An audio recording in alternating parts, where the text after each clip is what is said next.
ਸਤਿ ਸ੍ਰੀ ਅਕਾਲ ਪਿਆਰੇ ਵਿਦਿਆਰਥੀਓ। ਸਫਲਤਾ ਦਾ ਮਾਰਗ ਕਿਤਾਬ ਵਿਦਿਆਰਥੀਆਂ ਲਈ ਯਾਨੀ ਕਿ ਤੁਹਾਡੇ ਲਈ। ਇਸ ਤੋਂ ਪਿਛਲਾ ਚੈਪਟਰ ਤੁਸੀਂ ਸੁਣ ਚੁੱਕੇ ਹੋ, ਸੁੰਦਰ ਲਿਖਾਈ ਕਿਵੇਂ ਬਣਾਈਏ, ਤੇ ਅੱਜ ਆਪਾਂ ਗੱਲ ਕਰਾਂਗੇ ਯਾਦ ਕਿਵੇਂ ਕਰੀਏ। ਯਾਦ ਕਰਨ ਦੀ ਜਿਹੜੀ ਕਲਾ ਆ, ਇਹਦਾ ਆਉਣਾ ਵੀ ਇੱਕ ਬਹੁਤ ਹੀ ਜ਼ਰੂਰੀ ਹੈ, ਤੇ ਇਹ ਇੱਕ ਮਹੱਤਵਪੂਰਨ ਸਬਜੈਕਟ ਆ ਤੁਹਾਡੇ ਲਈ। ਤੁਸੀਂ ਸਕੂਲ ਦੇ ਸਮੇਂ, ਕਾਲਜ ਦੇ ਸਮੇਂ ਯਾਦ ਤਾਂ ਕਰਨਾ ਹੀ ਆ, ਪਰ ਇਸ ਤੋਂ ਵੀ ਅੱਗੇ ਤੁਸੀਂ ਕਿਸੇ ਵੀ ਖੇਤਰ ਵਿੱਚ ਜਾਂਦੇ ਹੋ, ਉੱਥੇ ਵੀ ਤੁਹਾਨੂੰ ਯਾਦ ਕਰਨ ਲਈ ਕੋਈ ਨਾ ਕੋਈ ਸਬਜੈਕਟ, ਕੋਈ ਵਿਸ਼ੇ ਤੁਹਾਨੂੰ ਅਪਣਾਉਣੇ ਪੈਂਦੇ ਆ। ਤੇ ਜੇ ਤੁਸੀਂ ਇਹ ਕਲਾ, ਯਾਦ ਕਰਨ ਦੀ ਜਿਹੜੀ ਸ਼ਕਤੀ ਆ, ਇਹਨੂੰ ਵਧਾਇਆ ਹੋਵੇਗਾ ਕਾਲਜ ਟਾਈਮ ਤੇ, ਸਕੂਲ ਟਾਈਮ ਤੇ, ਤਾਂ ਆਉਣ ਵਾਲੇ ਸਮੇਂ ਵਿੱਚ ਤੁਹਾਨੂੰ ਇਹਦਾ ਬਹੁਤ ਜ਼ਿਆਦਾ ਲਾਭ ਮਿਲੇਗਾ, ਔਰ ਤੁਹਾਡੇ ਅੰਦਰ ਦਾ ਇੱਕ ਡਰ ਖਤਮ ਹੋ ਜਾਵੇਗਾ ਕਿ ਮੈਨੂੰ ਯਾਦ ਰਹਿੰਦਾ ਆ, ਹੁਣ ਮੈਂ ਯਾਦ ਕਰ ਲੈਂਦਾ ਆ, ਮੈਨੂੰ ਯਾਦ ਹੋ ਜਾਂਦਾ ਆ। ਪਿਆਰੇ ਵਿਦਿਆਰਥੀਓ, ਯਾਦ ਕਰਨਾ ਸਿੱਖਿਆ ਵਿੱਚ ਅਹਿਮ ਸਥਾਨ ਹੈ। ਇਹ ਇੱਕ ਐਸੀ ਪ੍ਰਕਿਰਿਆ ਆ ਜਿਹੜੀ ਕਲਾਸ ਤੇ ਸਕੂਲ ਦੇ ਅੰਦਰ ਤੇ ਬਾਹਰ ਨਿਰੰਤਰ ਚੱਲਦੀ ਰਹਿੰਦੀ ਹੈ। ਜਿਉਂ-ਜਿਉਂ ਬੱਚਾ ਵੱਡਾ ਹੁੰਦਾ ਆ, ਉਹ ਆਪਣੇ ਆਲੇ ਦੁਆਲੇ ਵਿੱਚ ਵਿਚਰਦਾ ਹੋਇਆ ਸਿੱਖਦਾ ਆ। ਉਹ ਕਈ ਗੱਲਾਂ ਨੂੰ ਯਾਦ ਰੱਖਦਾ ਆ ਤੇ ਕਈਆਂ ਨੂੰ ਭੁੱਲ ਜਾਂਦਾ ਆ। ਯਾਦ ਕਰਨਾ ਅਭਿਆਸ ਦੇ ਉੱਤੇ ਵੀ ਨਿਰਭਰ ਕਰਦਾ ਹੈ। ਬੱਚੇ ਦਾ ਸਕੂਲ ਵਿੱਚ, ਕਲਾਸ ਦੇ ਕਮਰੇ ਵਿੱਚ ਅਤੇ ਬਾਹਰ ਯਾਦ ਕਰਨਾ ਉਸ ਦੇ ਉਦੇਸ਼, ਮੰਤਵ ਤੇ ਮਾਨਸਿਕ ਤਸੱਲੀ ਨਾਲ ਜੁੜਿਆ ਹੋਇਆ ਹੁੰਦਾ ਹੈ। ਇਸੇ ਤਰ੍ਹਾਂ ਹੀ ਬੱਚੇ ਦਾ ਯਾਦ ਕਰਨਾ ਮਹੱਤਵਪੂਰਨ ਹੁੰਦਾ ਆ। ਬੱਚੇ ਨੇ ਆਪਣੇ ਕੋਰਸ ਵਿਚਲੇ ਵਿਸ਼ਿਆਂ ਦੇ ਗਿਆਨ ਨੂੰ ਗ੍ਰਹਿਣ ਕਰਨਾ ਆ, ਕਿਉਂਕਿ ਉਸ ਨੇ ਇਸ ਗਿਆਨ ਨੂੰ ਆਪਣੇ ਜੀਵਨ ਦਾ ਹਿੱਸਾ ਬਣਾਉਣਾ ਆ।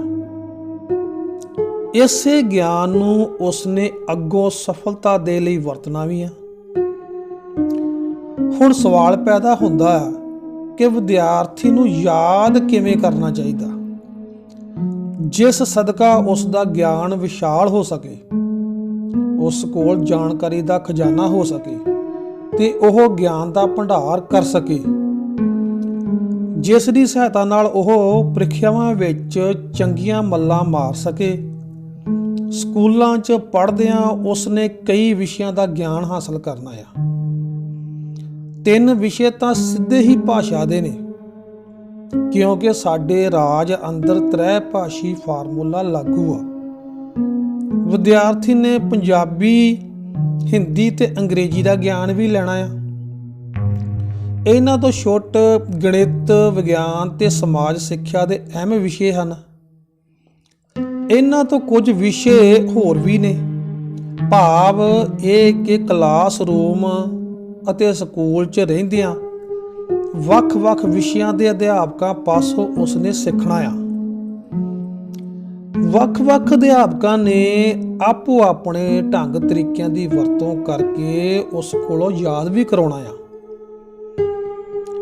ਅੱਜ ਦਾ ਵਿਦਿਆਰਥੀ ਆਮ ਇਹੀ ਸ਼ਿਕਾਇਤ ਕਰਦਾ ਕਿ ਮੈਨੂੰ ਯਾਦ ਨਹੀਂ ਹੁੰਦਾ, ਮੈਂ ਜੋ ਯਾਦ ਕਰਨ ਦੀ ਕੋਸ਼ਿਸ਼ ਕਰਦਾ ਆ ਉਹ ਮੈਨੂੰ ਭੁੱਲ ਜਾਂਦਾ ਆ, ਇਮਤਿਹਾਨ ਤੱਕ ਜਾਂਦਿਆਂ ਮੇਰੇ ਪੱਲੇ ਕੁਝ ਨਹੀਂ ਰਹਿੰਦਾ। ਇਹ ਆਮ ਸ਼ਿਕਾਇਤਾਂ ਮਿਲਦੀਆਂ ਨੇ। ਹੁਣ ਇੱਥੇ ਮੈਂ ਇਹ ਗੱਲ ਕਹਿਣੋਂ ਨਹੀਂ ਝਕਾਂਗਾ ਕਿ ਮੇਰੇ ਪਿਆਰੇ ਵਿਦਿਆਰਥੀਆਂ ਨੂੰ ਕਿਤਾਬੀ ਗਿਆਨ ਤਾਂ ਯਾਦ ਨਹੀਂ ਹੋ ਰਿਹਾ, ਪਰੰਤੂ ਫਿਲਮਾਂ ਤੇ ਐਕਟਰਾਂ ਦੇ ਨਾਂ ਤੇ ਪੂਰੇ ਗੀਤ ਇੰਜ ਯਾਦ ਨੇ ਜਿਵੇਂ ਕਿਸੇ ਫਰਿਸ਼ਤੇ ਨੂੰ ਸਭ ਕੁਝ ਯਾਦ ਹੋਵੇ। ਇਹ ਸਭ ਕਿਉਂ? ਇਹ ਸਿਰਫ ਸ਼ੌਂਕ ਦੀਆਂ ਗੱਲਾਂ ਨੇ, ਮਨ ਦੀ ਇਕਾਗਰਤਾ ਦੀਆਂ ਗੱਲਾਂ ਨੇ, ਸਮੇਂ ਦੇ ਪ੍ਰਯੋਗ ਦੀਆਂ ਗੱਲਾਂ ਨੇ। ਪਿਆਰੇ ਵਿਦਿਆਰਥੀਓ, ਯਾਦ ਕਰਨਾ ਵੀ ਇੱਕ ਕਲਾ ਆ। ਇਹ ਕਲਾ ਸਿੱਖਣ ਲਈ ਕੁਝ ਸੋਚ ਵਿਚਾਰ ਕਰਨੀ ਪੈਂਦੀ ਹੈ। ਆਓ ਤੁਹਾਨੂੰ ਦੱਸੀਏ ਕਿ ਤੁਸੀਂ ਕਲਾਸ 'ਚ, ਸਕੂਲ 'ਚ ਤੇ ਬਾਹਰ ਕਿਵੇਂ ਯਾਦ ਕਰ ਸਕਦੇ ਹੋ। ਜਦੋਂ ਅਧਿਆਪਕ ਪੜ੍ਹਾ ਰਿਹਾ ਹੋਵੇ, ਇਸ ਸਮੇਂ ਇੱਕ ਮਨ ਹੋ ਕੇ ਅਧਿਆਪਕ ਦੀ ਦੱਸੀ ਹਰੇਕ ਗੱਲ ਵੱਲ ਪੂਰਾ ਧਿਆਨ ਦਿਓ। ਜਦੋਂ ਅਧਿਆਪਕ ਪੁਸਤਕ ਵਗੈਰਾ ਪੜ੍ਹਾ ਰਿਹਾ ਹੋਵੇ ਤਾਂ ਤੁਸੀਂ ਆਪਣਾ ਧਿਆਨ ਆਪਣੀ ਪੁਸਤਕ 'ਚ ਰੱਖੋ ਤੇ ਕੰਨ ਅਧਿਆਪਕ ਦੀ ਆਵਾਜ਼ ਵੱਲ ਲਾਓ। ਨਾਲ ਹੀ ਨਾਲ 15% ਤੋਂ 20% ਤੁਹਾਨੂੰ ਯਾਦ ਹੁੰਦਾ ਜਾਏਗਾ।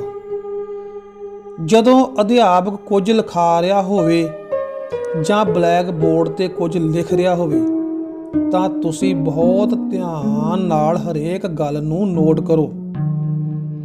ਨਾਲ ਵੇਖੋ ਯਾਦ ਕਰਨ 'ਚ ਕਿੰਨੀ ਆਸਾਨੀ ਹੋਵੇਗੀ। ਖਾਲੀ ਪੀਰੀਅਡ ਵਿੱਚ ਜਾਂ ਅੱਧੀ ਛੁੱਟੀ 'ਚ ਵਿਹਲੇ ਸਮੇਂ ਬੈਠੇ ਬੈਠੇ ਆਪਣਾ ਪਹਿਲਾਂ ਦਾ ਪੜ੍ਹਾਇਆ ਜਾਂ ਲਿਖਾਇਆ ਕੰਮ 1-2 ਵਾਰੀ ਸਿਰਫ ਪੜ੍ਹ ਲਵੋ। ਉਸ ਵਿਚਲੀਆਂ ਕੁਝ ਗੱਲਾਂ ਜਾਂ ਤੱਥ ਤੁਹਾਡੇ ਦਿਮਾਗ 'ਚ ਬੈਠ ਜਾਣਗੇ ਤੇ ਫਿਰ ਪੂਰਨ ਵਿਹਲੇ ਸਮੇਂ 'ਚ ਯਾਦ ਕਰਨਾ ਸੌਖਾ ਹੋ ਜਾਵੇਗਾ। ਜੇਕਰ ਤੁਸੀਂ ਸਕੂਲ ਜਲਦੀ ਆ ਜਾਣ ਦੇ ਆਦੀ ਹੋ ਤਾਂ ਸਕੂਲ ਪਹੁੰਚ ਕੇ ਸਮੇਂ ਨੂੰ ਐਵੇਂ ਗੱਪਾਂ ਜਾਂ ਫਜ਼ੂਲ ਗੱਲਾਂ 'ਚ ਨਾ ਗਵਾਓ। ਗਰਾਊਂਡ ਜਾਂ ਪਾਰਕ 'ਚ ਚਲੇ ਜਾਓ ਅਤੇ ਜੋ ਜੀ ਕਰੇ ਉਸ ਨੂੰ ਦੁਹਰਾਓ। ਆਪਣੇ ਆਪ ਹੀ ਤੁਹਾਨੂੰ ਯਾਦ ਹੋਣਾ ਸ਼ੁਰੂ ਹੋ ਜਾਏਗਾ। ਜੇਕਰ ਖਾਲੀ ਜਗ੍ਹਾ ਵਗੈਰਾ ਨਾ ਮਿਲੇ ਤਾਂ ਤੁਸੀਂ ਕਲਾਸਰੂਮ ਵਿੱਚ ਬੈਠ ਕੇ ਵੀ ਯਾਦ ਕਰ ਸਕਦੇ ਹੋ। ਤੁਸੀਂ 2 ਸਾਥੀ ਸਮਾਂ ਨਿਸ਼ਚਿਤ ਕਰਕੇ ਵੀ ਕੋਈ ਚੀਜ਼ ਯਾਦ ਕਰਨੀ ਸ਼ੁਰੂ ਕਰੋ।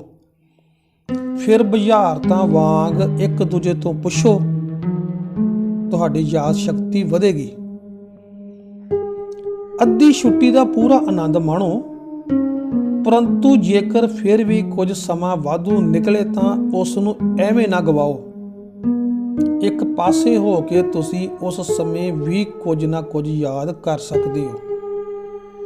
ਜੇਕਰ ਅਧਿਆਪਕ ਛੁੱਟੀ ਤੇ ਆ, ਉਸ ਦੇ ਖਾਲੀ ਪੀਰੀਅਡ ਵਿੱਚ ਉਸ ਵਿਸ਼ੇ ਦੇ ਕਰਾਏ ਪਹਿਲੇ ਕੰਮ ਨੂੰ ਦੁਹਰਾ ਲਓ ਜਾਂ ਕਿਸੇ ਹੋਰ ਵਿਸ਼ੇ ਦਾ ਕੰਮ ਕਰ ਲਓ। ਸਕੂਲ ਵਿੱਚ ਰਹਿੰਦਿਆਂ ਹਮੇਸ਼ਾ ਯਾਦ ਰੱਖੋ ਕਿ ਤੁਸੀਂ ਇੱਥੇ ਗਿਆਨ ਗ੍ਰਹਿਣ ਕਰਨ ਆਏ ਹੋ। ਆਪਣੇ ਸਾਹਮਣੇ ਕੋਈ ਨਿਸ਼ਚਾ ਰੱਖੋ, ਫਸਟ ਆਉਣ ਦਾ, ਮੈਰਿਟ 'ਚ ਆਉਣ ਦਾ ਜਾਂ ਪਹਿਲੇ ਦਰਜੇ 'ਚ ਪਾਸ ਹੋਣ ਦਾ। ਆਪਣੇ ਨਿਸ਼ਾਨੇ ਜਾਂ ਮਨੋਰਥ ਨੂੰ ਹਮੇਸ਼ਾ ਦੇ ਲਈ ਆਪਣੇ ਚਿੱਤ ਵਿੱਚ ਬਿਠਾ ਲਓ। ਉਹ ਉਦੇਸ਼ ਜਾਂ ਨਿਸ਼ਾਨਾ ਹਮੇਸ਼ਾ ਹੀ ਤੁਹਾਡੀਆਂ ਅੱਖਾਂ ਦੇ ਸਾਹਮਣੇ ਘੁੰਮਦਾ ਫਿਰਦਾ ਰਹਿਣਾ ਚਾਹੀਦਾ ਆ। ਫਿਰ ਵੇਖੋ ਜੋ ਵੀ ਤੁਸੀਂ ਯਾਦ ਕਰਨਾ ਚਾਹੋਗੇ ਜ਼ਰੂਰ ਹੀ ਯਾਦ ਹੁੰਦਾ ਜਾਏਗਾ। ਸਕੂਲ ਤੋਂ ਬਾਹਰ ਘਰ ਆ ਕੇ ਪੜ੍ਹਾਈ ਦੇ ਕੁਝ ਨਿਯਮ ਬਣਾਓ। ਲਿਖਤੀ ਕੰਮ ਨੂੰ ਪਹਿਲਾਂ ਸਮਾਪਤ ਕਰੋ। ਬਸਤੇ ਤੇ ਕਿਤਾਬਾਂ ਨਾਲ ਪਿਆਰ ਕਰੋ। ਇਹਨਾਂ ਨੂੰ ਆਪਣੇ ਸਾਥੀ ਬਣਾਓ।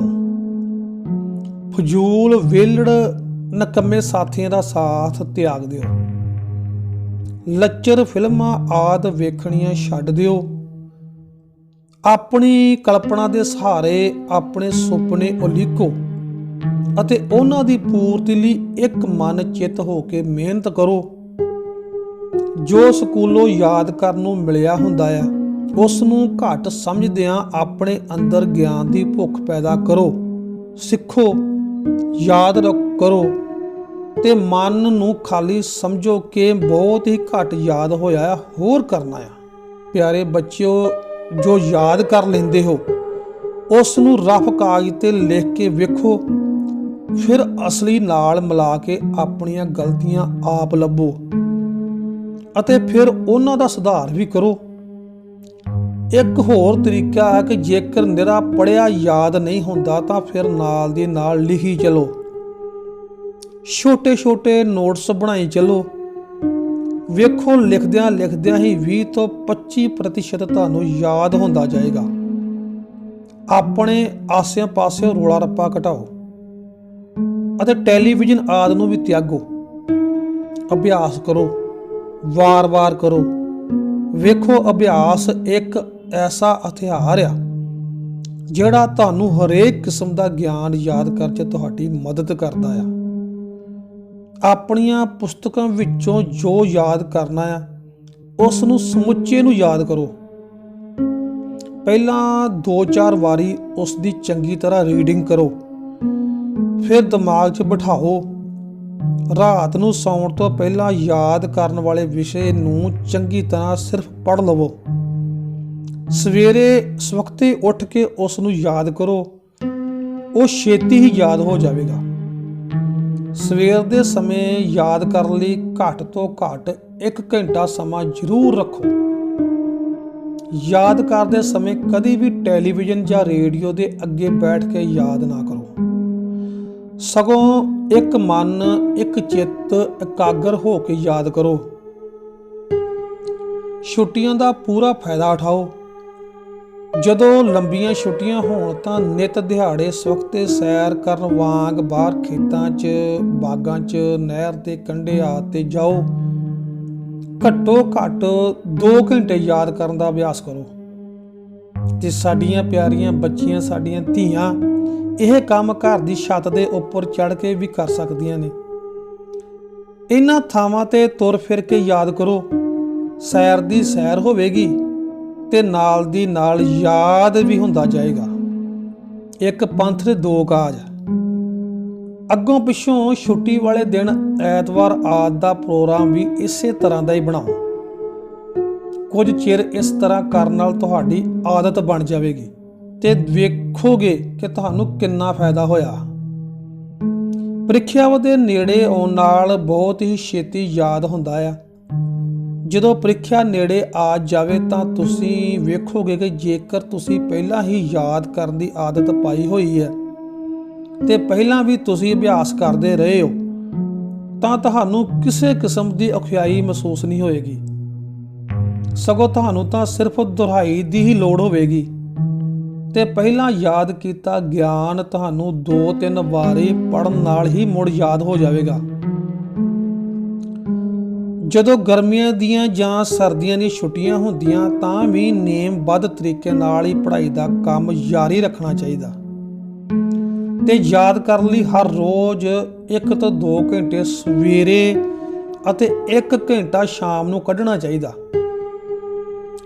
ਪੇਪਰਾਂ ਦੇ ਦਿਨਾਂ 'ਚ ਤਾਂ ਪੂਰਨ ਦੁਹਰਾਈ ਤੇ ਪੂਰਾ ਜ਼ੋਰ ਹੀ ਲਗਾ ਦੇਣਾ ਚਾਹੀਦਾ। ਸਾਲ ਦੇ ਸ਼ੁਰੂ ਵਿੱਚ ਹੀ ਜਦੋਂ ਨਵੀਆਂ ਕਲਾਸਾਂ ਸ਼ੁਰੂ ਹੋ ਜਾਂਦੀਆਂ ਤਾਂ ਵਿਦਿਆਰਥੀਆਂ ਨੂੰ ਮੁਕਾਏ ਜਾ ਰਹੇ ਸਿਲੇਬਸ ਨੂੰ ਨਾਲ ਦੀ ਨਾਲ ਯਾਦ ਕਰੀ ਜਾਣਾ ਚਾਹੀਦਾ। ਮੇਰੇ ਕਹਿਣ ਦਾ ਭਾਵ ਇਹ ਹੈ ਕਿ ਸਾਨੂੰ ਸਹੇ ਤੇ ਕਸ਼ੂਕੰਮੇ ਵਾਲੀ ਕਹਾਣੀ ਵਿਚਲੇ ਕਸ਼ੂਕੰਮੇ ਵਾਂਗ ਆਪਣੀ ਚਾਲ ਸ਼ੁਰੂ ਤੋਂ ਹੀ ਫੜ ਲੈਣੀ ਚਾਹੀਦੀ ਹੈ ਤੇ ਫਿਰ ਸਾਲਾਨਾ ਪੇਪਰ ਦੇ ਦਿਨਾਂ 'ਚ ਵਿਦਿਆਰਥੀਆਂ ਨੂੰ ਪਤਾ ਚੱਲ ਜਾਏਗਾ ਕਿ ਕਿਵੇਂ ਸੌਖੀ ਤਰ੍ਹਾਂ ਉਹਨਾਂ ਨੂੰ ਸਭ ਕੁਝ ਯਾਦ ਆ ਤੇ ਉਹ ਆਸਾਨੀ ਨਾਲ ਪ੍ਰੀਖਿਆ ਨੂੰ ਚੰਗੇ ਅੰਕਾਂ ਨਾਲ ਪਾਸ ਕਰ ਲੈਣਗੇ। ਤੇ ਪਿਆਰੇ ਵਿਦਿਆਰਥੀਓ, ਇਹ ਆਦਤ ਤੁਸੀਂ ਜ਼ਰੂਰ ਅਪਣਾਓ। ਇਹ ਕਿਤਾਬ ਨਿਰਮਲ ਸਿੰਘ ਭੰਗੂ ਜੀ ਦੀ ਲਿਖੀ ਆ, ਸਫਲਤਾ ਦਾ ਮਾਰਗ ਵਿਦਿਆਰਥੀਆਂ ਲਈ। ਇਸ ਨੂੰ ਵੱਧ ਤੋਂ ਵੱਧ ਸ਼ੇਅਰ ਕਰੋ ਤੇ ਹੈਪੀ ਐਂਟਰਟੇਨਮੈਂਟ ਚੈਨਲ ਨੂੰ ਸਬਸਕ੍ਰਾਈਬ ਵੀ ਕਰੋ। ਧੰਨਵਾਦ ਜੀ।